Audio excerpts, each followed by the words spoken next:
Hello, I'm Bill Moyers, and over my 40 years as a journalist, I've returned often to the story of money in politics.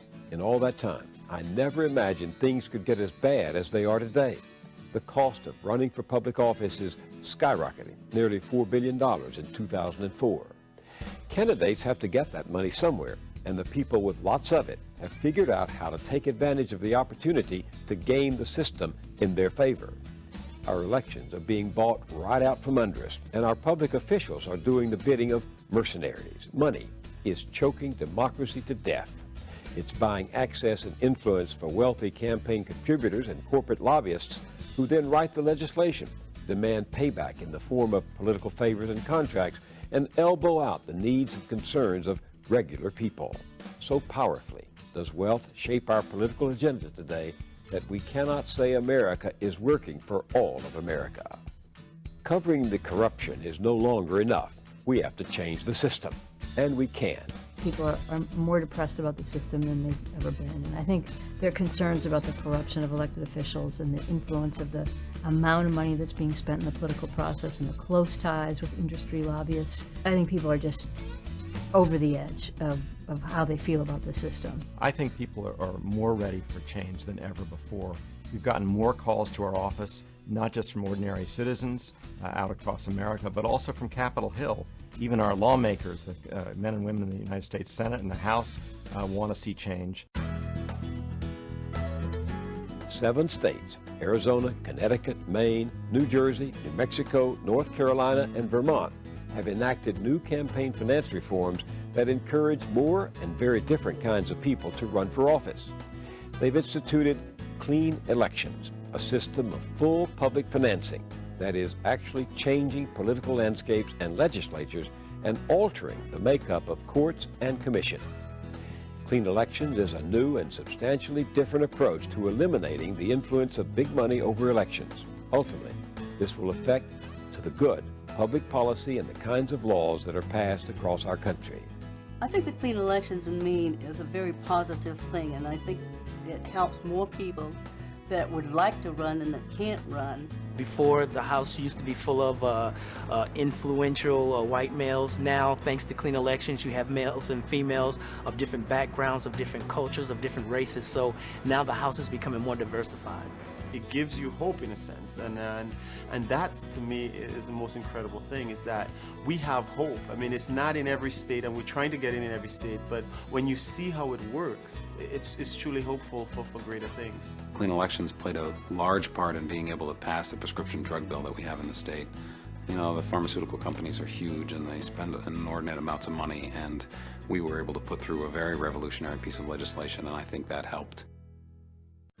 Under the clean election system, candidates who collected a set number of small contributions in their districts, who agreed to voluntary spending limits, who agreed not to accept campaign contributions from any private source, and not to spend money out of their own pockets, these candidates receive full public funding for their primary and general election campaign. A clean election system means candidates don't have to be wealthy to run for election. The clean election system is the only system under which I would run. People like me, I'm trained as a social worker and have worked as a social worker in Phoenix for 10 years, would never have the financial resources to run otherwise. Now that we have the clean elections in the state of Maine, it frees up people to run for office who wouldn't, I really think, that wouldn't have dared to do it before because of the challenge of raising money.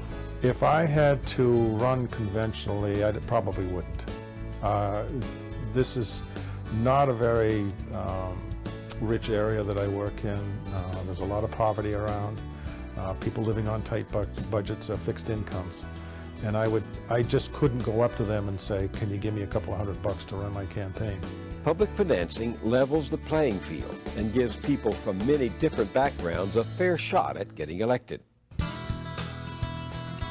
Public financing of elections involves more people in our democracy. It allows folks in your district to be actively involved in your campaign by donating $5 contributions to your campaign. The same amount of money that I spend on a cup of coffee at Starbucks, I can support a clean elections candidate. And that means that I'm involved in the process.